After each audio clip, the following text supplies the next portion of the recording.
Some of you could probably relate to a few of those things, I'm sure. And I'm sure it's easy to know about how to complain. Clinical psychologist Laura Markham says that the average person complains 30 times every day. Have you complained yet today? Did you complain about the rain? Did you complain about the cold? Did you complain about the wind? Maybe you complained about something else. But Markham also says there are people who never complain. Their lives from the outside aren't any different than anyone else's. But the problem with complaining is we get demoralized, and that includes our own complaints. Listening to and sharing complaints regularly starts our minds on a cycle of negative thinking. You know, we complain if our satellite radio is obstructed. We complain if our satellite TV is interrupted due to weather or some strange atmospheric condition. We complain if our favorite ball team didn't win by a big enough margin. Barb and I went a week ago Friday to a University of Kentucky basketball game in Lexington, and UK won by 44 points and scored 92 points. And I looked over at her and I said, I was hoping they'd win by at least 50 and they'd score 100. And they still won. I mean, they only had to win by a point to win. They still won. We complain we don't have enough storage in our homes for all of the possessions we own. But the reality is, most complaining is an expression of ingratitude. We get that gnawing feeling that life has shortchanged us somehow. Now, sometimes the Bible calls complaining murmuring, and it actually considers murmuring a grievous sin. Now, we don't think it's really that bad of a sin because we're so accustomed to doing it so often. Worry, for example, is often called a silent sin with which we deal. But complaining is not very silent, is it? We actually verbalize that sin on a regular basis. I heard of an epitaph that read, "Here lies Edward Jacobs, 1773 to 1858. He lived to a gripe old age." Now, let's be honest with ourselves. Griping is a lifelong habit. We may have learned it from our parents. We may have learned it from just others around us, the atmosphere we have. But most of us are honestly very proficient at it, and griping is not a spiritual gift. I hate to inform you and myself that sarcasm is not a spiritual gift either, although I think it should be. Now, I think there's a difference between legitimate complaining and constant griping.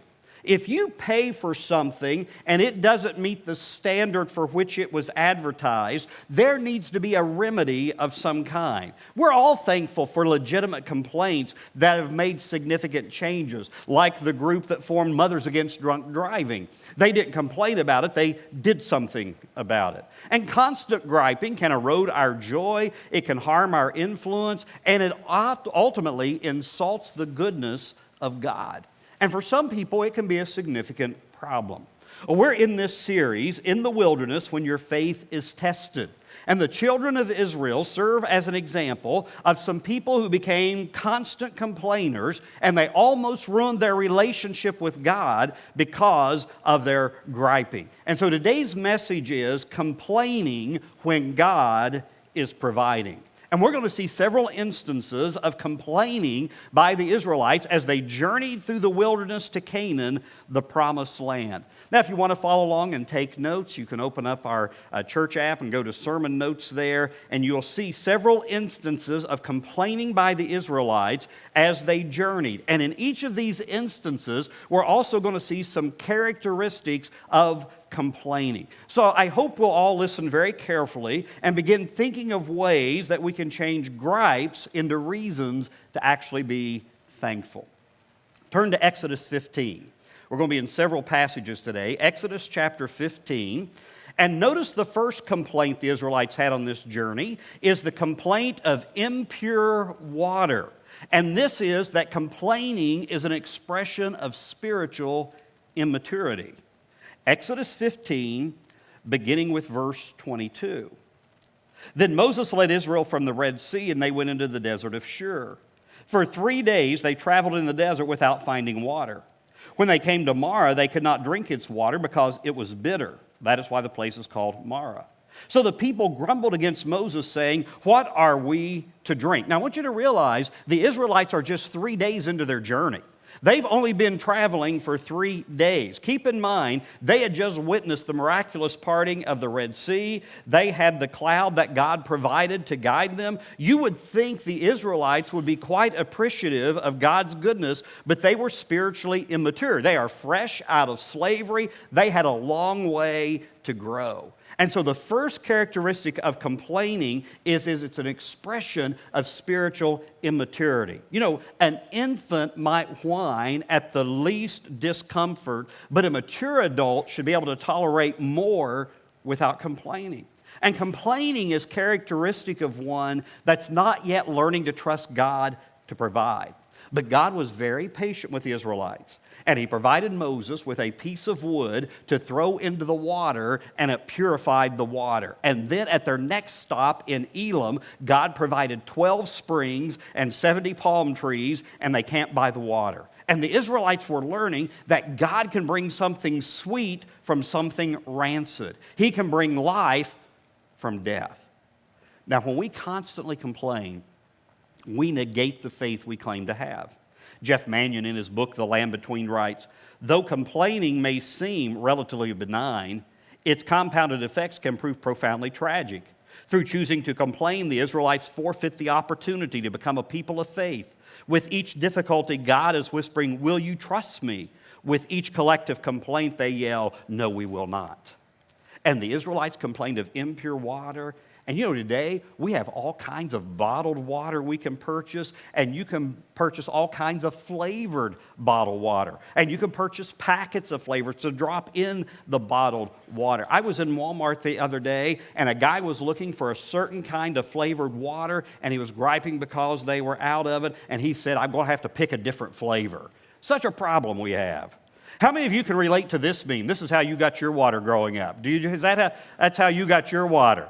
We didn't have bottled water. We drank it from the garden hose, and we used to eat dirt, and we still live through it, so don't complain. Here's the second complaint, the complaint of having no food.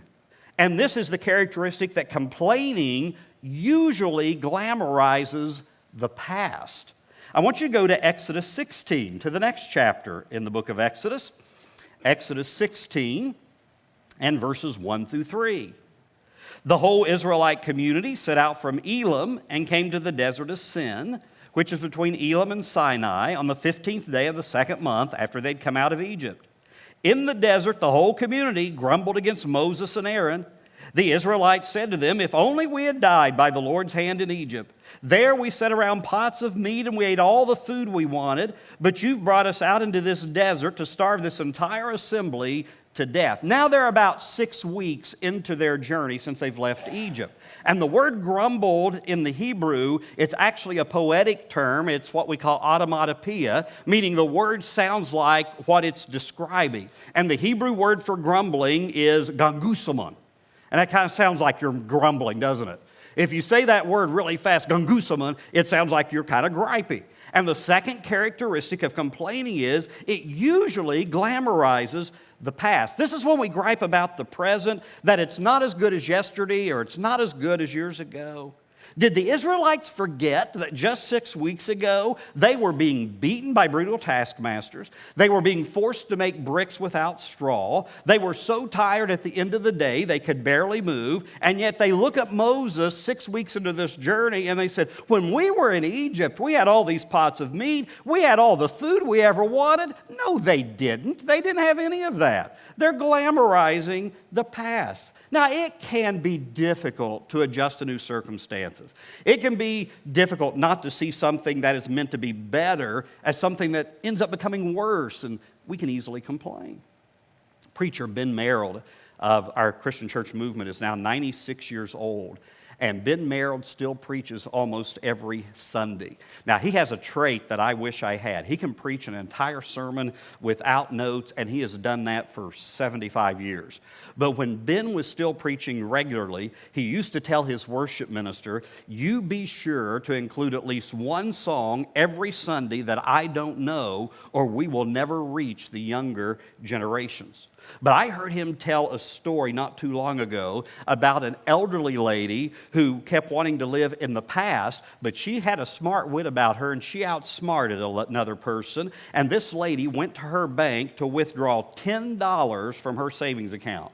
She goes up to the counter and tells the teller, I want to withdraw $10 from my savings account. And the teller said, ma'am, we have a policy that you can only withdraw $50 or more at the counter. If it's less than $50, you have to use your ATM card and you have to go to the ATM machine. She said, I got an ATM card from you guys about 10 years ago. I don't know where it is. I don't know where the letter is. I don't know where my PIN is. All I need is $10. Can you get me $10 out of my savings account?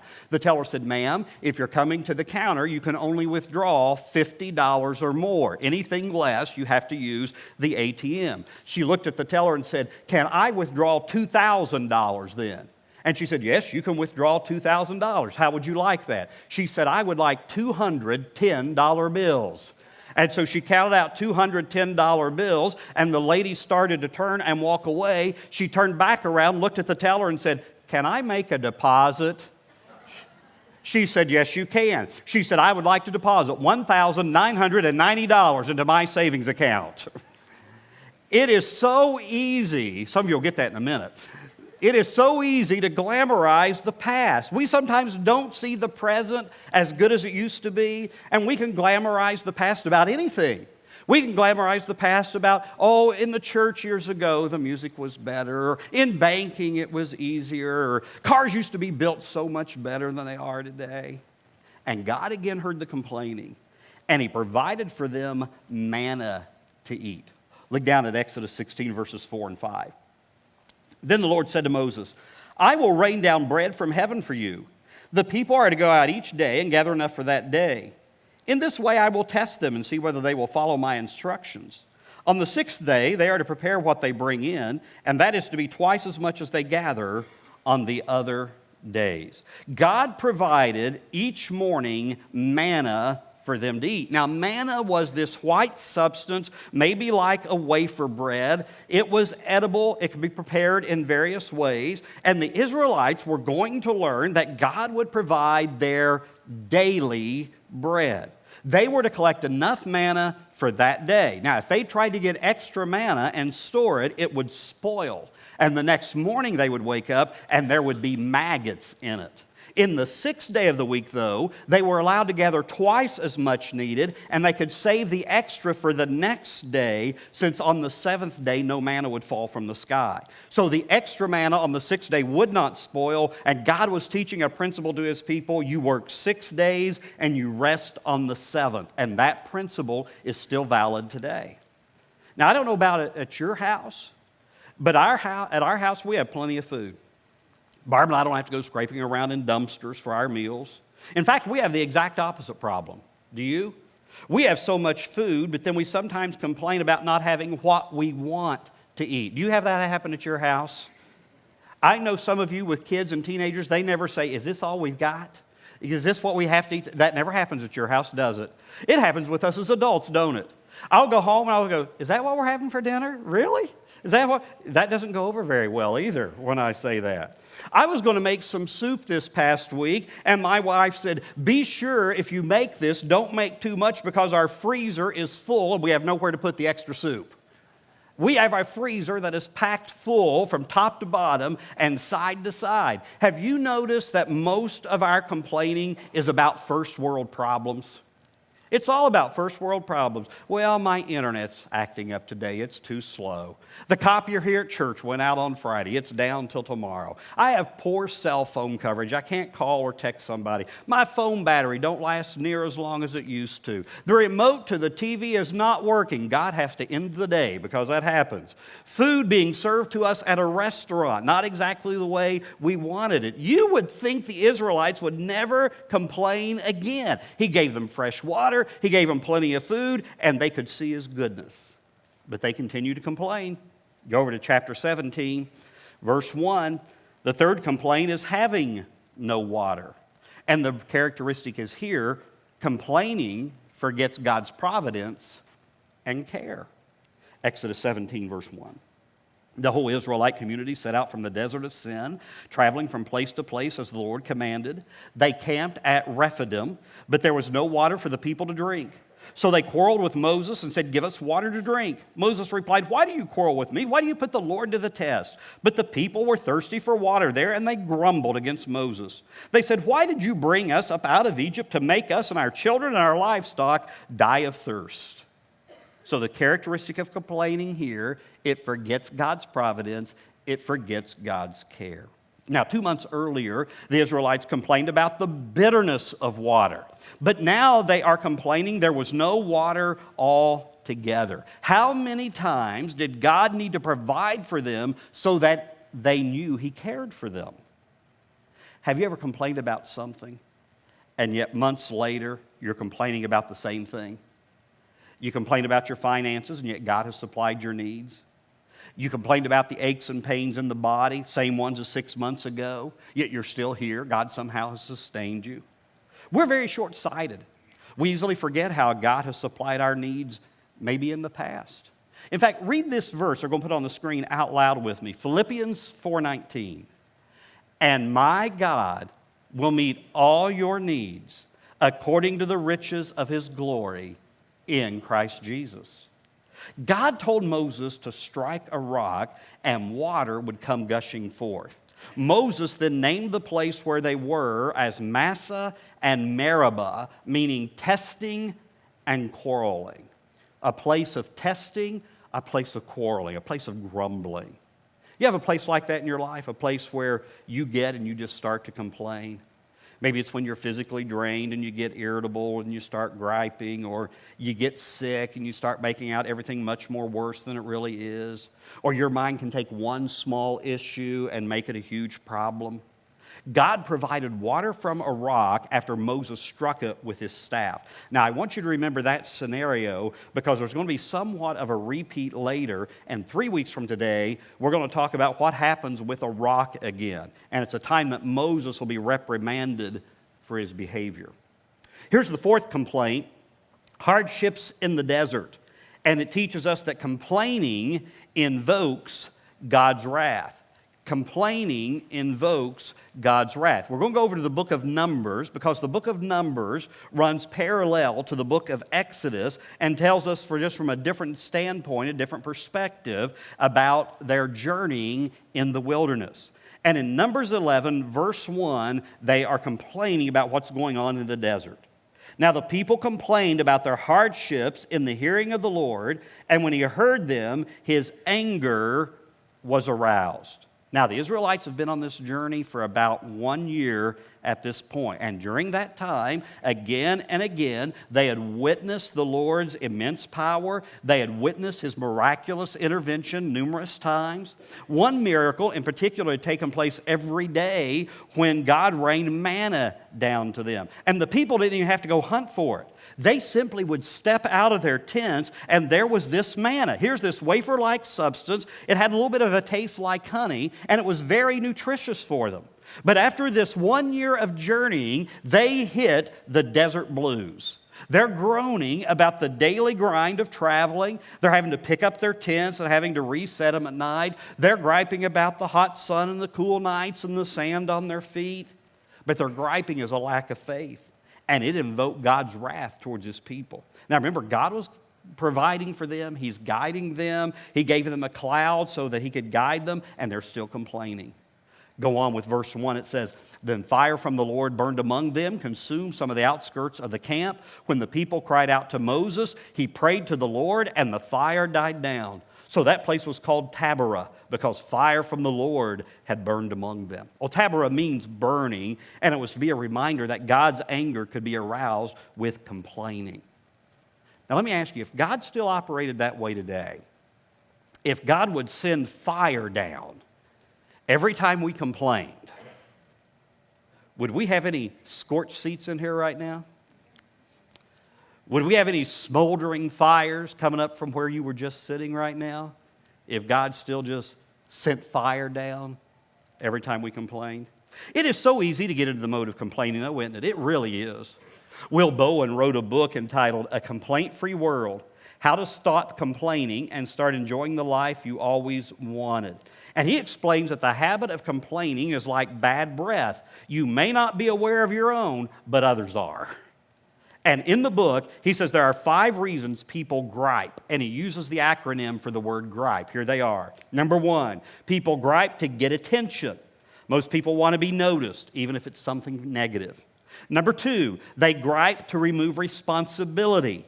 It's a means for people to get the hook off themselves. If your boss gets after you for being late, you also tell him there are other people that come in late. You remove the responsibility. Number 3, you inspire envy. Sometimes people complain about others because they want to appear superior and make other people look inferior. The P is power. Some people just find a sense of control in sharing their opinions through complaining about other people. And E is they excuse poor performance. That's kind of like removing responsibility, but it's a quick way to divert a moment of honest confrontation or accountability. We'll list obstacles that will prevent us from becoming better. It might be others. It might be we have a lack of resources. An athlete on a team might complain about weaker teammates not doing their share. When Will Bowen gives a presentation from his book, he often concludes with a story about a man named Michael Carmichael. Michael Carmichael is a painter in Alexandria, Indiana, just north of Anderson, Indiana. One day, Michael saw one of his son's baseballs sitting by his workbench, and on a whim, he painted the baseball with a coat of paint. And adding a coat each day, it became his end-of-the-day ritual. Every day when he got home, finishing his painting jobs, he would just paint one coat of paint on this baseball. And it became a habit, and he's done it now for over 30 years. And this regulation-sized baseball is now 14 feet in circumference, and it weighs 2.5 tons. It now has over 25,000 coats of paint on it. In fact, you can go to the website and you can schedule a time to stop and paint the ball yourself. But Will Bowen gives this lesson. He says, as quirky as that habit became for Carmichael, new habits are formed the same way. Little by little, one decision, one choice at a time. And when you take the small steps day by day, you could eventually transform your conversation, you can transform your attitude, and you can transform your actions from gripes into growth. Here's the 5th complaint. They had no meat. No meat. Go back to Numbers 11, verses 4 and 5. And the characteristic is the complainer is never satisfied. Verse 4. The rabble with them began to crave other food. You've never done that, have you? Here's what's for dinner and you crave other food. Is this what we're having for dinner tonight? Okay, the rabble with them began to crave other food. And again, the Israelites wailing and said, if only we had meat to eat. We remember the fish we ate in Egypt at no cost. Also the cucumbers, melons, leeks, onions, and garlic. Some people will complain no matter how good they have it. You talk about glamorizing the past. The Israelites, some of them, had plenty of fish to eat in Egypt, but remember they said, we had everything there. But did they forget they were slaves? They worked like dogs to eat every bite of food they had there. And they even said, we had all kinds of vegetables too. You've heard somebody say an apple a day keeps the doctor away? Well, onions, leeks, and garlics keeps everybody away. And the 5th characteristic of complaining is the complainer is never satisfied. The Israelites were now getting disgruntled about the daily supply of manna, and they wanted meat too. So do you complain about the variety or the lack of variety of food at your house? Now, I know I never do. The rest of you might, but I never do. I never do. Hope nothing falls on me here. How many ways can you fix ground beef? You ever have that conversation at your house? How many different kinds of soup can you have? Now, my wife is an excellent cook. But each time before she goes grocery shopping, she will look at me and say, is there something different you would like to eat this week? And you know what? 2 days ago, I could think of 25 things different I wanted to eat. When she asked me that question, I can't think of one single thing different I want to eat. And then when she fixed it, I said, don't we have anything different we could have eaten? Don't we have something like that? But look at me. I am not starving. I mean, it is obvious. Food is not a problem at our house. I eat about anything I want, anytime I want. The late Keith Green wrote a song entitled, "So You Want to Go Back to Egypt?" That's an old song from back in the 1970s. Some of you may remember the words of it. And in the morning, it's manna hotcakes. So we snack on manna all day. We sure had a winner last night for dinner. It was flaming manna souffle. What? Oh no, it's manna again. Manna waffles, manna burgers, manna bagels, filet of manna, manna patty, banana bread. How often do you complain? And God's patience eventually wore thin with this group of complainers, and what he does, he gave them meat to eat in the form of quail. Now, if you go down to Numbers 11 and verse 31. Now, a wind went out from the Lord and drove quail in from the sea. Have any of you ever eaten quail? Some of you eaten quail? It's actually very good. I've eaten it. It scattered them up to 2 cubits deep all around the camp, as far as a day's walk in any direction. All that day and night and all the next day, the people went out and gathered quail. No one gathered less than 10 homers. Then they spread them out around the camp. Now, God gave them quail. And when it says they were 2 cubits deep, that is 3 feet deep. 3 feet deep of quail. In fact, kind of the way it reads is, quail came in from the sea, and they basically could just reach up and grab them. They were everywhere. They were so numerous. It's like flies or ants, but instead it was quail. And does anybody know what 10 homers is? 10 homers is 1 ton. And notice what it says. No one gathered less than 10 homers. 2 to 3 million people gathered, each one over 2,000 pounds of quail. But the continued complaining of the people backfired, and those who ate a bunch of quail basically got food poisoning. Verse 34. But while the meat was still between their teeth and before it could be consumed, the anger of the Lord burned against the people, and he struck them with a severe plague. Therefore the place was named Kibroth Hattaavah, because there they buried the people who had craved other food. And that word Kibroth Hattaavah literally means graves of craving. Now I get the impression God takes complaining pretty seriously. And the test of faith for us is, do we trust God enough to believe he'll provide what we need to sustain us? Here is the 6th complaint. The complaint of opposition in Canaan. The complaint of opposition in Canaan. We're going to find that in Numbers 13. And it is complaining that negates accomplishment. Just over a year into the journey, these 2 to 3 million people were on the edge of the promised land of Canaan.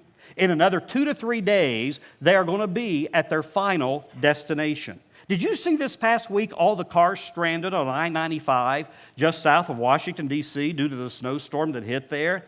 Some people were stranded in their vehicles for more than 36 hours. Oh, now the Israelites are somewhat stranded. They are only 3 days away from entering the promised land. But in Numbers 13, the Israelites are in the desert of Paran. They're on the edge of Canaan. Spies are sent into Canaan to scope out the situation, and the spies come back with a good news, bad news report. The good news is the land of Canaan was plentiful with milk and honey flowing. The bad news, chapter 13, verse 28. But the people who live there are powerful, and the cities are fortified, and they're very large. We even saw descendants of Anak there. Now that's important to know. The descendants of Anak were often at least 9 feet tall. Goliath was thought to be an Anakite. Now notice the good report was it's a land flowing with milk and honey, but the favorite word of the complainer is but. It's a great place to visit, but it's too hot in the summer.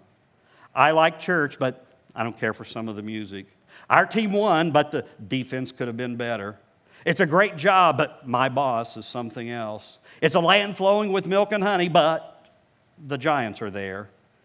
And they complained to Moses and said, Moses, we look like grasshoppers in their sight. Numbers 14. That night, all the members of the community raised their voices and wept aloud. All the Israelites grumbled against Moses and Aaron. The whole assembly said to them, if only we had died in Egypt or in this wilderness. Why is the Lord bringing us to this land? Only let us to fall by the sword. Our wives and children will be taken as plunder. Wouldn't it be better for us to go back to Egypt? And they said to each other, we should choose a leader and go back to Egypt. They're already tired of Moses.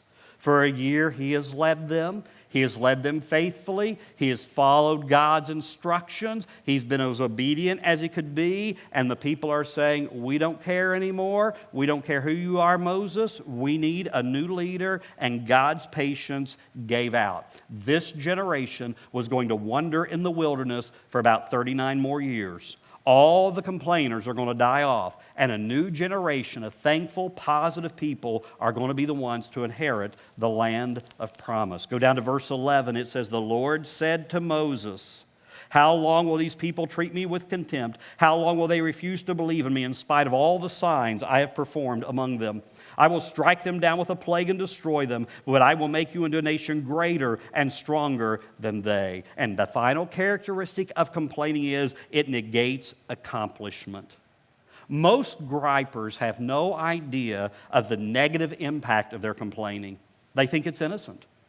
10 spies out of 12 influence these 2 to 3 million people to not take the challenge of entering the promised land. And a few people can dampen the enthusiasm of a large group. And the Apostle Paul referred to the Israelites, and he referred to their complaining in this manner. In 1 Corinthians 10, verses 10 and 11, he said, and do not grumble as some of them did, and they were killed by the destroying angel. These things happened to them as examples. They were written down as warnings for us, on whom the culmination of the ages has come. And the Israelites weren't to be grumbling as they experienced the bounty of God in their lives, and neither should we. Now, I was originally going to list 7 or 8 steps to help us from becoming complainers, to help us prevent our complaining. But that'd be a whole nother sermon, and I didn't want to hear you complain that it was way too long. So here's one application today. One application. Be deliberately positive about people and circumstances. Be deliberately positive about people and circumstances. Go out of your way this week to be positive towards someone and compliment someone every day. You know what will happen to you? The positive will come back towards you. When I first started preaching, I had a lady tell me that I would almost run to the platform to preach. Her name was Frances Spaulding. She's actually a distant relative to one of our staff members, Johnette Morehouse. They're kind of like second cousins. And Frances would tell me, you don't just saunter up there, you run up there to preach. And she goes, I like that. I don't want to see a preacher just kind of scurrying up there like he's got to slow down and he's got to get up there. She goes, you act like you want to get up there. You know, it'd be so easy for me to complain every Sunday that I have to preach 3 times. It can be tiring. One service can receive the sermon differently than another one. But I don't have to preach 3 times. I get to preach 3 times. Last Sunday, I had no idea what to expect with the attendance with our dismissing the 8:30 service, and it was the day after New Year's. It was New Year's Day weekend, and I left here thinking, Barb and I left to go to lunch, and I said, you know what, I bet we didn't have 300 people in church. And the next morning when I came in the office, the report was we had 384, and I was actually quite impressed. I thought, wow, that is actually really good. I was even more impressed when I started reading some of the comments a lot of my preacher friends posted on Sunday afternoon. One of my preacher friends is at a megachurch, runs several thousand, and he posted that all of his staff tested positive at 8 a.m. last Sunday, and they had to cancel all their services within the hour they were to begin. And they have 3 services starting at 9 a.m., several thousand people, and they had to cancel every one of their services at the last minute. A preacher friend of a congregation that only has about 50 in his church, and he and only 2 couples showed up. They had 5 people show up out of 50. Most of his congregation was out because they have COVID. Another friend of mine posted that he is so irritated with everything that's going on with the pandemic that by the time he got to church, he literally broke down in tears because he's so flustered in dealing with this pandemic and the effects it's had on his congregation. The reality is we can all find something wrong with our circumstances. Every single one of us can find something wrong with our circumstances, but we can find something positive too. That's why Philippians 2, verses 14 and 15 read, do everything without grumbling or arguing, so that you may become blameless and pure, children of God without fault, in a warped and a crooked generation, then you will shine among them like stars in the sky. Do everything without grumbling or arguing. Let's pray. Father, this morning, may today be a reminder of how we are to respond to people and how we are to respond to the various circumstances where we might find ourselves in this new week. There are some people here that are going to find themselves in some rotten circumstances, and there's going to be bad situations to deal with, and there's going to be some reality of the bad. But at the same time, may we learn to look back and to see where you have proved faithful in the past, just like we sang a little bit ago. And that if we believe you are faithful in the past, we should believe you will be faithful in our future. For it's in Jesus' name we pray. Amen.